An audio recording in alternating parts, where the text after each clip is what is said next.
We're in the chapel of Fisher House, the Catholic chaplaincy to the University of Cambridge. Behind me is the likeness of St. John Fisher.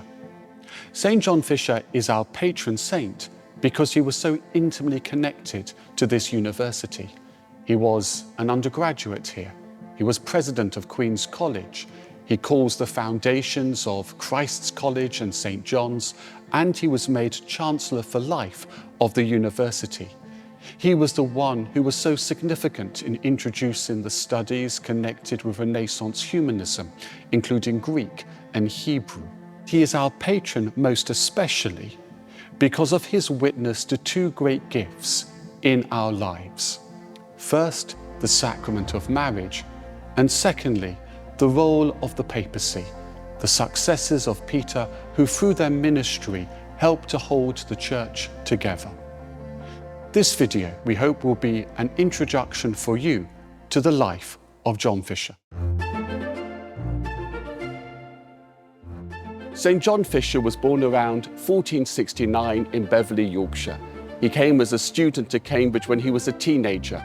By then, Cambridge was a bit of an academic backwater. His college was Michael House. It no longer survives, having been suppressed to help form Trinity College, but behind me is its chapel, which happily does survive.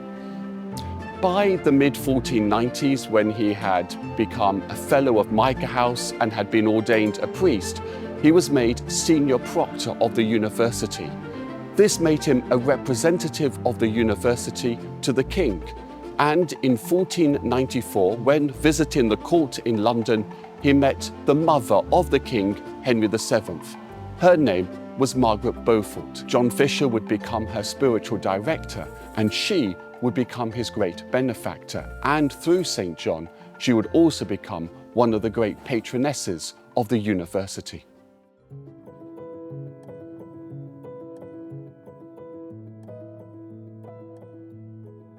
We're in the chapel of Christ's College. It was founded in 1505 by Margaret Beaufort. She'd given generously to Oxford as well as Cambridge in the preceding years, but now that John Fisher was such an influence in her life, it was Cambridge that received her patronage, and John Fisher guided her to the founding of this college. He would have known this chapel, and this lectern which I'm standing at is one of the very few medieval brass lecterns to survive. We can presume he would have known this as well. The year before the founding of Christ's College, John Fisher had been made the Bishop of Rochester. Again, we can presume through the patronage of Margaret Beaufort. It is said that Henry VII, her son, the king, decided to make John Fisher a bishop to compensate for all the worldly bishops he had previously chosen. He knew in John Fisher he had both a scholar and a man of prayer. And the university, so pleased at the raising of John Fisher to the episcopate, made him the chancellor of the university. He would be re-elected every year until eventually they made him chancellor for life. In his senior role at the university, John Fisher was not only able to ensure that colleges were founded, but also to improve the whole of the academic programme. He is significant in the introduction of Renaissance humanism to the Fens. He ensures that Hebrew and Greek are taught here.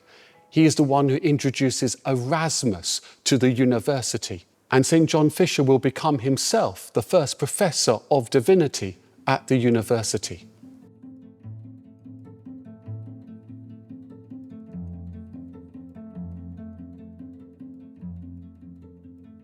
We are in the chapel of St. John's College. The chapel itself is 19th century, but the college goes back to the life of John Fisher.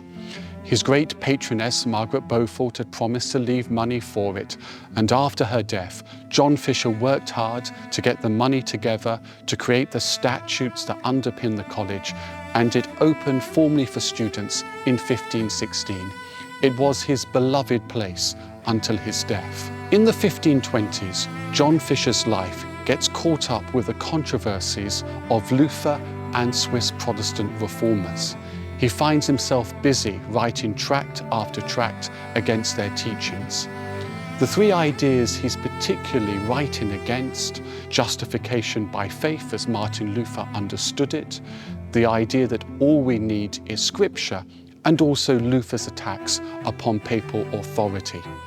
Though by the end of the 1520s, now a much older man, John Fisher decided to dedicate himself simply to the work of his diocese and prayer.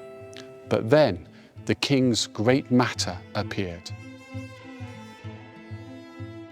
Here we are in Blackfriars, Cambridge. In 1529, it was Blackfriars, London, which was the scene of a great event. In the early 1520s, King Henry VIII had been awarded the title Defender of the Faith by the Pope for his defence of the Seven Sacraments when they were being attacked by Martin Luther. But by the end of the 1520s, he had begun to question the Pope's authority to have given him a dispensation to marry Catherine, who had originally been married to his older brother. At the same time, Henry VIII knew that Catherine probably would give him no more children, and he had fallen in love with Anne Boleyn. He turned to various theologians for their advice, and of course, amongst his bishops, the preeminent theologian was John Fisher. John Fisher, as he investigated the matter, became more and more convinced that truly Henry was married to Catherine of Aragon. And then in 1529, there was a gathering at Blackfriars, London, to examine the case. The Pope had sent Cardinal Campeggio over to look at the matter with Cardinal Wolsey. In the end, proceedings were cut short because Catherine of Aragon appealed to Rome itself. There had been time at that Blackfriars gathering for St. John Fisher to say that he, like John the Baptist, would defend this marriage till death. From this time, John Fisher became the most vocal opponent of any attempt to divorce Catherine of Aragon. In 1531, his cook presented food to him, but as was the wont of John Fisher, it was first given to the poor.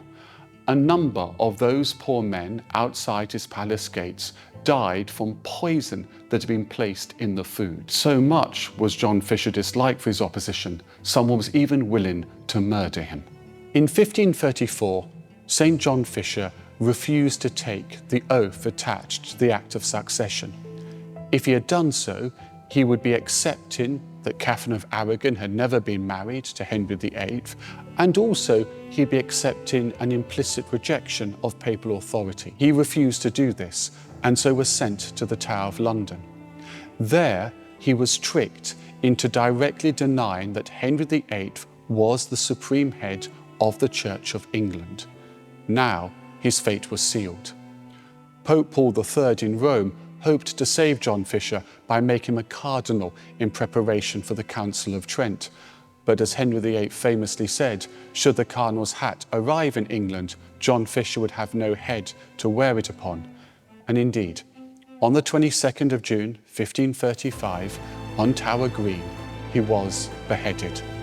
We honour, therefore, St. John Fisher, because he was a man of faith, a man who cared for the poor, a bishop who was assiduous in his duties, a theologian, a scholar, and as the great chancellor of this university ensured that Cambridge prospered. He was willing to die for the gifts of the sacrament of marriage and for the gift of the papacy in the life of the Church. He was the only bishop in England who defied Henry VIII and denied the royal supremacy, and that's why he was executed. So he stands as an example of intellectual and moral integrity and of religious integrity in circumstances where all his contemporaries in the episcopate failed. He put his own life on the line to defend what he thought was true.